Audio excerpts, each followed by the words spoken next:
Y ahora retomamos a Venezuela, vamos allí donde va a dirigirse el presidente de la Asamblea Nacional, Juan Guaidó. Escuchemos.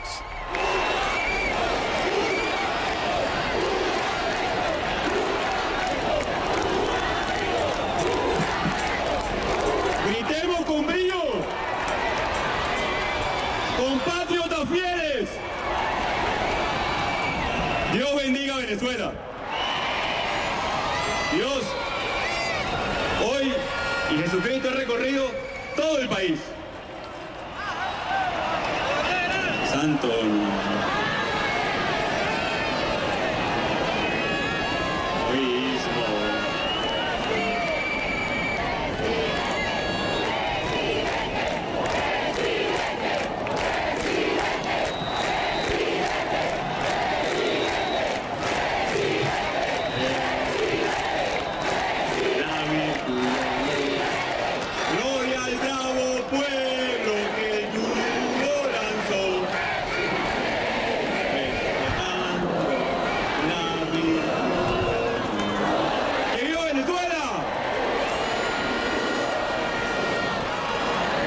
Venezuela nació en un cabildo.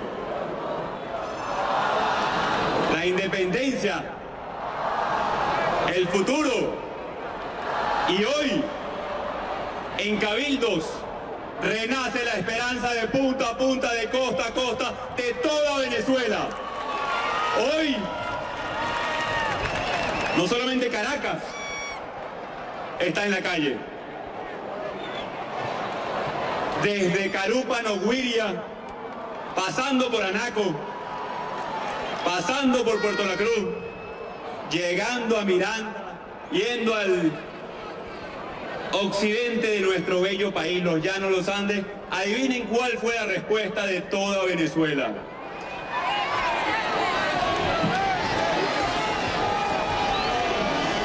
Gritar con brío.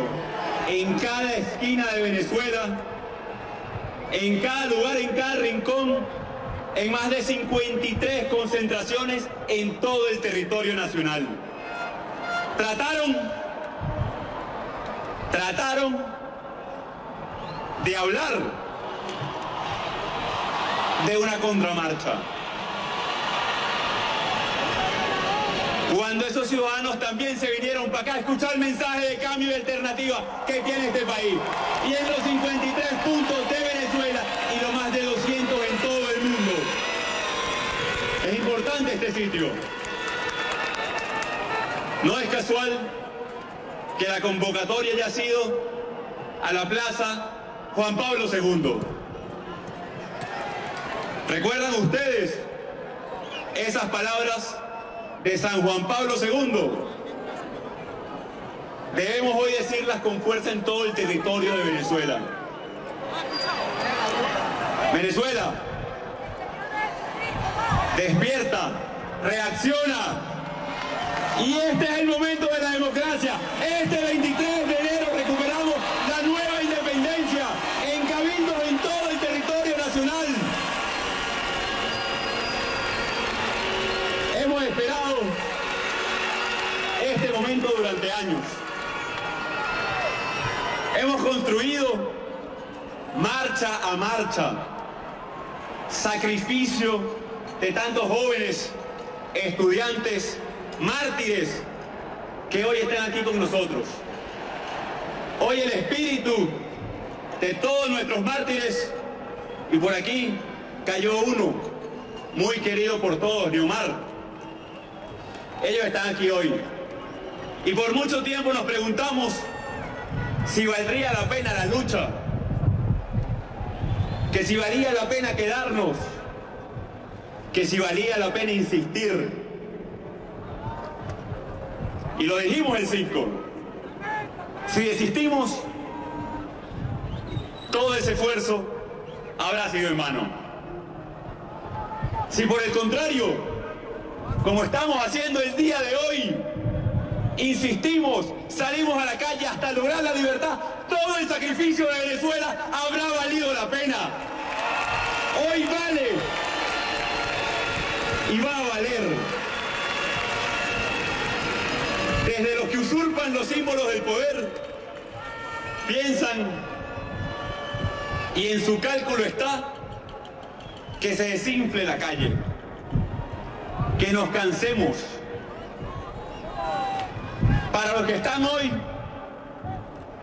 usurpando ese poder, les voy a decir con un grito de toda Venezuela: ¿nos vamos a cansar? No, señores, vamos a insistir hasta la democracia, hasta la libertad, hasta que cada venezolano le llegue el pan a la mesa, hasta que regrese el agua y el gas a las casas de Venezuela, hasta que nuestros hijos regresen a nuestro territorio nacional, hasta que logremos en definitiva la prosperidad de Venezuela. Este es un movimiento que es indetenible. Y es indetenible porque la esperanza no solo camina por las calles de Venezuela, no solo renació en cabildos. Ese silencio con el que empezó este nuevo año de lejanía, de tristeza por tantos que se han ido buscando oportunidades o por la inseguridad, hoy Venezuela irrumpe con fuerza, con grito, con guáramo, y dice libertad, y dice democracia, no más silencio, estruendo en la calle de libertad y paz es lo que se siente en todo el territorio nacional. No hay duda, no hay duda. Y esa esperanza, hermanos y hermanas, es imbatible. Y esto es un movimiento que es indetenible, y lo es porque esa esperanza se instaló hoy, no solamente aquí, con la certeza de que vamos a cambiar, sino aquí, en nuestro corazón, con la fe de que lo vamos a lograr muy pronto. Hace unos días, y entrando en materia ya, asumiendo competencias del 233, 333 y 350, la legítima y soberana Asamblea Nacional decretó amnistía y garantías para militares y civiles que se pongan del lado de esta Constitución. Y vimos una especie de cabildo por el descontento en la familia militar que hubo hace unos días en Catiza. Y vimos la reacción de un pueblo que quiere el reencuentro y la unidad, hacer viable un país en definitiva, lograr el cese de la usurpación, el gobierno de transición y un pueblo determinado a cumplir con sus objetivos. No haber descanso ni tregua hasta lograr tales objetivos. Hace unos días decretamos amnistía. Autorizamos el ingreso de la ayuda necesaria humanitaria para atender a nuestra gente. Que por cierto, no es ese cuento que con eso viene la invasión, eso es puro cuento. Se va a manejar a través de las ONGs, a través de cada uno de los sectores necesitados en Venezuela. Se va a manejar con el respaldo del Parlamento y en funciones que nos da nuestra Constitución. No es ese cuento, es la necesidad de un pueblo. Hoy, dirigentes del PSUV disfrazados de magistrados decretan inconstitucional el perdón. Decretan inconstitucional la ayuda humanitaria. Yo le pregunto a Venezuela, que hoy, de este a oeste, desde el Mar Caribe hasta el macizo guayanés, desde Huiria hasta el Pico Bolívar, yo le pregunto, ¿es posible decretar o decir que es inconstitucional el perdón? Es como decir que es inconstitucional el amor. El amor que sentimos por este pueblo y por lo que estamos aquí hoy, por nuestra familia, por recuperar el abrazo en familia, porque regrese nuestra gente. No podrán detener eso. No podrán detener que hoy nos escuchan en los cuarteles. No podrán detener que hoy la familia militar quiere cambiar. Y lo dijimos con claridad el 5 de enero, con toda la diatriba que había. Nosotros vamos a cumplir con la Constitución y asumir cada competencia que esto nos atribuye. El haber asumido juramento en el Parlamento ya nos obliga con esta Constitución. en la cual posamos nuestro respeto y encuentro. Aquí en la Constitución, en la ley, está basado todo nuestro accionar. Y se ha armado toda una diatriba del ejercicio de las competencias y del poder. Y les digo algo, con mucha responsabilidad, como nos han visto hacer en los últimos días. Aquí no se trata de hacer nada paralelo. Aquí no se trata de hacer nada en otro sitio. El ejercicio del poder y las competencias es aquí. Y no pretendemos hacer elementos solamente para decirlo, y lo han visto con responsabilidad. Hoy les pregunto, ¿tenemos el respaldo de la gente en la calle?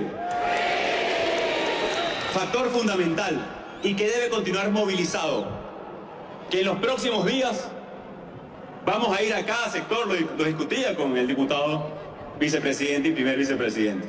Y atención, porque aquí viene parte de las acciones a tomar.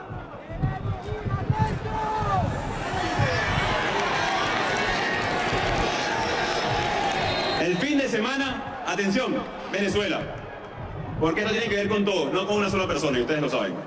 Atención, el fin de semana vamos a imprimir la ley de garantías, la ley de amnistía y garantías, y vamos a ir a cada alcabala, a cada puesto, a cada lugar donde esté un miembro de la familia militar. Los que tengan familia se lo van a entregar directamente y le vamos a entregar esa ley a cada ciudadano militar. Primer elemento que nos llevamos el día de hoy. Hoy también escucharán anuncios importantes y reconocimientos del mundo para el ingreso de la ayuda humanitaria. Y ustedes saben que eso va a ser un elemento adicional y aquí un nuevo dilema a la familia militar. ¿Van a dejar o no que ingrese el alimento y la medicina necesaria para atender nuestra emergencia en el JM Los Ríos, en el hospital de Guanare? Y como hoy tenemos la certeza de que contamos con un pueblo embravecido, libertario, en la calle, tenemos la certeza de que contamos con la comunidad internacional, y ustedes lo saben. ¿A quién reconoce la comunidad internacional? Al que usurpa y malutiliza una banda, él cree que una banda lo hace presidente. No, señor.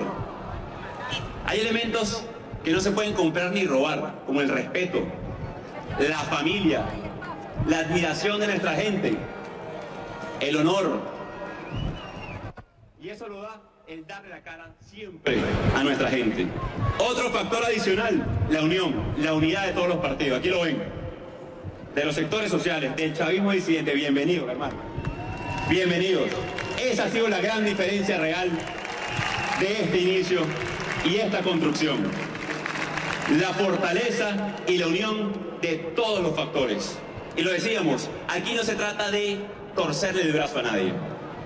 Aquí vamos a estrechar manos, porque ese pueblo chavista que está doblemente decepcionado, porque creyeron en un momento en un sector que los decepcionó, que los engañó, que utilizaron la palabra pueblo solamente para utilizarla y enriquecerse los bolsillos. Hoy está en la calle reclamando su derecho y exigiendo porque regrese el agua, el pan a la mesa, porque cuando vaya a un hospital regrese. Aquí esta gente que está aquí tiene un plan país. Tiene claramente establecido qué hacer con esos hospitales.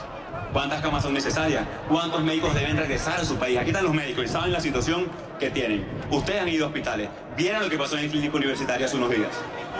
Sabemos qué hacer con las carreteras, con el transporte público. Cómo reactivar el aparato petrolero. Cómo lograr también...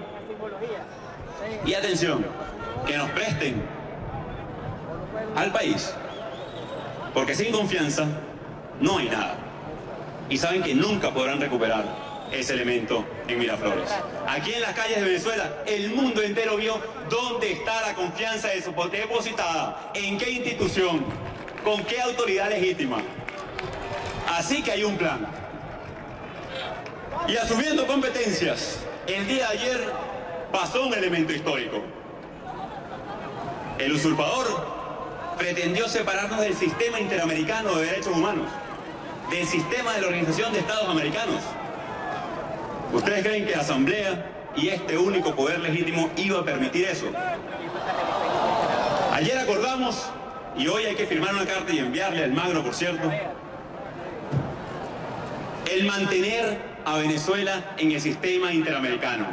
Mientras estamos aquí reunidos, para que sepan, y esto hay que celebrarlo con fuerza, porque es la labor de cada venezolano que ha insistido y ha luchado. Gustavo Tarre, representante especial de la... está llegando a La OEA para ser reconocido por todo el sistema. Mientras desconocen al tirano. Porque no vamos a dar solo a nuestra gente. Porque mientras Maduro no protege a nadie, ni de la persecución, ni de la inseguridad, lo que protege es lo que vamos a rescatar. Es esta Constitución. Lo que protege es el respeto, la tolerancia a los derechos humanos, a la norma y la forma necesaria en cualquier sistema de convivencia. Y sí, hoy damos un paso más. Y sí, hoy ante la diatriba,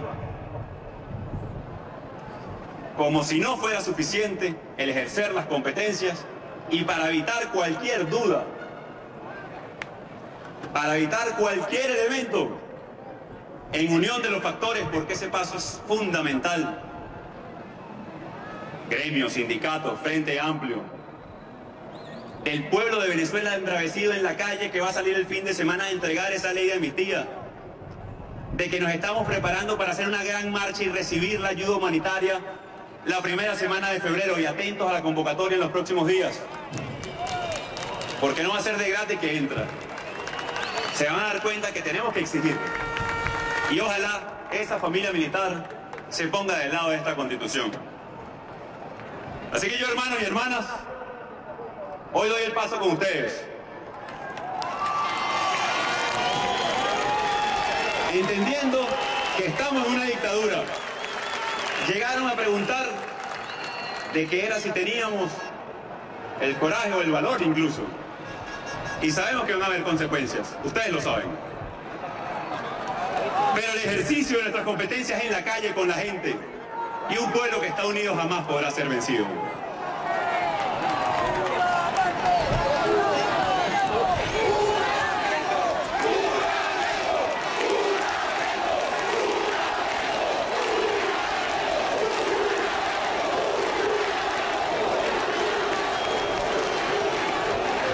Levantemos la mano derecha.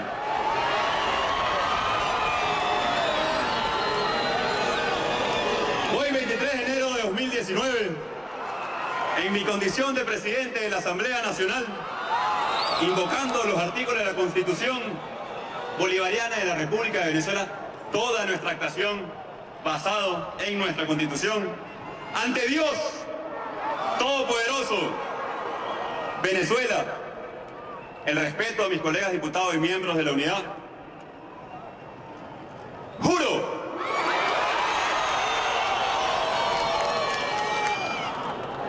asumir formalmente las competencias del Ejecutivo Nacional como el presidente encargado de Venezuela.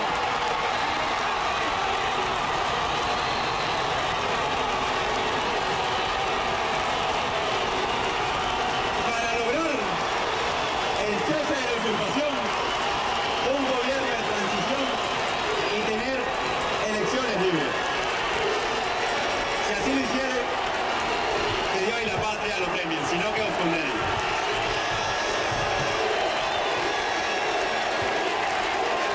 Ahora,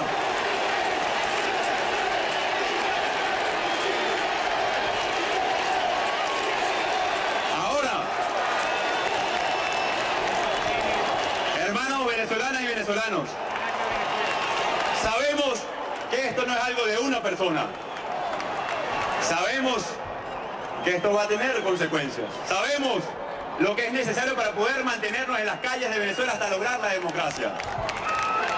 No vamos a permitir que se desinfle este gran movimiento de esperanza y fuerza nacional. Para poder lograr este cometido y restablecer la vigencia de esta Constitución, yo le pido hoy a toda Venezuela, a todo venezolano, esté donde esté, que levante su mano derecha. Y que juremos todos juntos, como hermanos, como venezolanos, como hombres y mujeres que no descansaremos hasta lograr la libertad, la felicidad de nuestra gente. Repitan entonces este juramento. Yo, venezolano y venezolana, juro ante Dios y mis hermanos venezolanos respaldar la lucha del cese de usurpación y asumir responsabilidad bajo el artículo 333 y 350 de nuestra Constitución para lograr el respaldo de la Fuerza Armada Nacional y de la comunidad internacional hasta lograr plenamente restablecer el artículo 233 y toda nuestra Constitución. Juro también asumir el compromiso de la no violencia con convicción y con firmeza. Quedan juramentados para restablecer esta Constitución de Venezuela y acompañar al Parlamento Nacional a lograr el cambio en Venezuela, a lograr el reencuentro de cada venezolano, a lograr la felicidad en cada esquina y rincón de Venezuela, para llevar el mensaje a la Fuerza Armada Nacional, para llevar el mensaje a nuestra familia militar, para llevar el mensaje a cada rincón de Venezuela. Y para concluir este acto, hermanos y hermanas, de compromiso, comprometámonos entonces al domingo y febrero a las actividades ya propuestas que serán claramente comunicadas. Cantemos las gloriosas notas del himno nacional.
Juan Guaidó acaba de juramentar como presidente encargado de Venezuela ante esta manifestación, a quienes también les hizo jurar el compromiso de la no violencia y luchar hasta restablecer la democracia.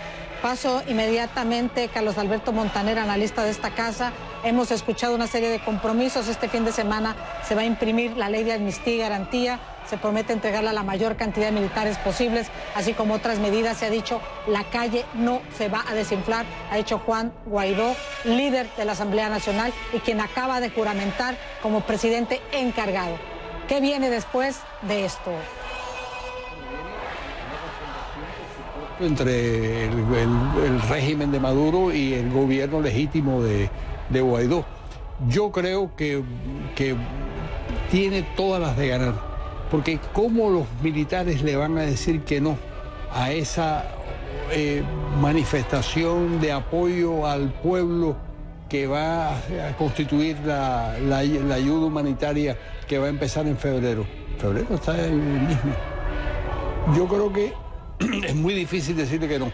El hecho de que Michael Moreno, el presidente de la Asamblea del Tribunal Supremo, Michael Moreno es una de las personas más desacreditadas del mundo. Michael Moreno es una persona que ha sido acusada de 2 asesinatos en circunstancias distintas, que fue guardaespaldas de Carlos Pérez. Es el mismo, vamos a recordar a la audiencia, que tomó el juramento como presidente este segundo mandato de Nicolás Maduro, ¿correcto? Exacto. tiene fama de ser una especie de gángster. Estuvo en la cárcel. Estuvo en la cárcel, claro. Y además estuvo en la cárcel por malos, es decir, no fueron asesinatos, no fueron homicidios como consecuencia de una defensa propia. No. Fueron literalmente asesinatos cuando él era un policía. Yo creo que eso no tiene, es decir, lo que él diga no tiene peso. Ni todo el Tribunal Supremo. Bueno, ya tuvimos hace poco la deserción de uno de los miembros del Tribunal Supremo. ¿Cómo no? Que dijo todas las cosas que tenía que decir sobre, yo no me recuerdo el nombre de la persona. ¿Pero qué viene ahora? Vamos a ver, tendría que mencionar, mejor designar es la palabra correcta, Juan Guaidó como presidente. Un gabinete. Claro, a eso voy, un gabinete, a embajadores en los países que tienen relaciones con Venezuela, es decir, ¿y dónde queda el Grupo de Lima se ve venir que entonces reconozca a Juan Guaidó, Estados Unidos? Y aquí juega un papel muy importante México. México juega un papel importante, pero tú tuviste en tu programa, en este programa, tuviste al delegado del Caribe, que dijo que en la OEA ellos iban a reconocer lo que la mayoría reconociera. Eso me parece que es muy importante, porque mi impresión es que AMLO no va a decantarse por alguien que tiene todas las de perder, como es el caso de Maduro. Pues te pido que te quedes con nosotros, hacemos un paréntesis, vamos con Pedro Alfonso del Pino, él está en Caracas, nos acompaña vía telefónica, es abogado constitucionalista. Abogado, gracias por estar con nosotros. ¿Qué dice la Constitución al respecto después de esta juramentación de quien es el líder, el presidente de la Asamblea Nacional y quien ha juramentado en este momento como presidente del Ejecutivo, presidente interino? Los saludo, gracias por estar con nosotros, abogado. Muy buenas tardes. Mira, yo resalto que lo más importante de hoy, que es muy visible, es que la oposición ha logrado incidir, rescatar su fuerza, que es la gente. Es decir, en un país donde más del 80% tiene un rechazo al gobierno, la oposición tiene la posibilidad de capitalizar eso y movilizar. La oposición tenía, creo que más de 1 año y medio sin poder hacer una movilización de esta magnitud, y la gente tiene una esperanza y una expectativa muy alta. Un reto de la oposición ahora es saber administrarla para que la esperanza no se transforme en frustración, porque los procesos que vienen de aquí en adelante son muy complejos. ¿Qué implica invocar el artículo 233 de la Constitución? Implica considerar que hay una falta absoluta en el presidente de la República y que por lo tanto se deben convocar elecciones en 30 días. Ahora, si uno analiza en profundidad y en estricto sentido la Constitución, la verdad es que la aplicación del 233 en este momento es muy compleja y la posibilidad de convocar elecciones en 30 días, que además deben ser organizadas por el Poder Electoral, también es muy compleja. Con lo cual, al final, más que una crisis constitucional, en el país lo que existe es una crisis de gobernabilidad terrible. El gobierno nacional, de hecho, sigue siendo gobierno. La oposición tiene la posibilidad de capitalizar el inmenso descontento del país, pero la solución del país no es inmediata ni es mágica. Es un proceso complejo de presiones que lo más saludable es que se traduzca al final de cuentas en un proceso de negociación que, como sabemos, no sabemos si existen las condiciones y la voluntad para que se dé finalmente. Abogado, aquí hay una pregunta importante y vamos a hablar de dinero, de compromisos, de la venta de petróleo que hace Venezuela, en particular a Estados Unidos, que actualmente le paga esa factura al gobierno de Nicolás Maduro. ¿Qué sucede en este caso, habiendo un presidente interino encargado que acaba de juramentarse? ¿Con quién hace tratos la Comunidad Europea, la Unión Europea, los países andinos, etcétera? ¿Con cuál de los dos gobiernos, a quién le entrega el pago de las facturas? Yo creo que esto es una situación inédita, que es una situación que inclusive la misma Constitución no termina regulando, porque repito que yo creo que el 233 no tiene aplicación en este caso, y el restablecimiento del hilo constitucional que se invoca en el 333 y 350, la Constitución dice que es posible, pero no dice cómo hacerlo. Así que empieza como una especie de dinámica de dibujo libre para ver cómo se restablece el hilo constitucional. Entonces, saber qué ocurren en estas cosas, por ejemplo, si un presidente interino en este caso puede nombrar un gabinete, o cómo se entiende como en la comunidad internacional, es indescifrable. Y entre otras cosas porque el 233 es una presidencia interina de cara a convocar unas elecciones, no es una presidencia interina para nombrar gabinete y gobernar. Entonces, empiezan a surgir un montón de dudas sobre la factibilidad de esto, es decir, si esto es posible, si esto es real, y al final cuando uno entiende o uno va a profundizar el problema, la lectura que yo le doy, que son medidas de presión de carácter interno y de carácter internacional, para que el gobierno nacional, que sigue ocupando, es decir, el ejercicio del poder, porque no podemos ocultar el sol con un dedo, el gobierno sienta las presiones para sentarse en un proceso de negociación, porque no existiría una transición en Venezuela sin la participación del gobierno. O sea, creer que Venezuela sale de esta crisis sin la participación total o en parte del gobierno sería muy complejo, muy ingenuo de nuestra parte. Abogado, Pedro Alfonso del Pino incorpora a la conversación a nuestro analista que está aquí con nosotros, Carlos Alberto Montaner. Carlos Alberto, en este momento, ¿qué le preguntas al abogado constitucionalista que conoce los artículos, las leyes? Ya nos ha mencionado que hay cosas en los artículos que no están definidas. Habrá que ir tocando de oído, como se diría coloquialmente. ¿Cuál es tu inquietud en este momento al conocer esta crisis de gobernabilidad, como la ha llamado el abogado, tras juramentarse como presidente encargado o interino Juan Guaidó? Bueno, muchas gracias, Patricia. Bueno, yo le preguntaría al abogado qué va a pasar con el gobierno cubano. El gobierno cubano está respaldando, por supuesto, a Maduro y por supuesto que está reclamando que lleguen hasta el final y que tengan que hacer cualquier sacrificio por mantenerse en el poder. Todo lo que sabemos. ¿Tiene fuerza el gobierno cubano para sostener a ese régimen pese a lo que estamos viendo en pantalla?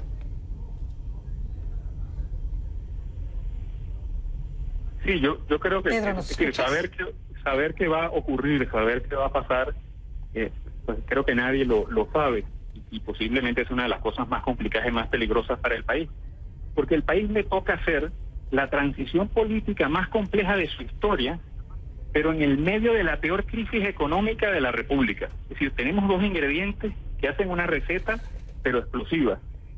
El gobierno, gobernar en estas condiciones solo, como 6 años por delante, como si esto fuera un mandato constitucional normal, tampoco es posible. Es decir, el gobierno debe entender y comprender que no puede gobernar con un país en contra y con una comunidad internacional en contra. Por eso es que yo, más que un tema constitucional, es una crisis de gobernabilidad que se puede agravar no solo por las condiciones políticas, sino por las condiciones económicas, especialmente de una hiperinflación que está llegando a 5 puntos diarios, que es insostenible para cualquier persona. Entonces, el problema es que si la crisis económica no se aborda, las protestas sociales en el país se desbordan también, y pueden ser protestas que al final no logren controlar ni el gobierno ni la oposición. Entonces, al final, el país, en vez de tener una salida, pudiera tener un desenlace que termina siendo terrible porque no lo controla nadie. Entonces, hay que medir las consecuencias de esto y bueno, tratar de que los actores políticos, y especialmente el gobierno nacional, que ha demostrado poca voluntad, se sienten en un proceso de negociación a buscar una salida negociada, pacífica y dentro del marco de la Constitución Nacional.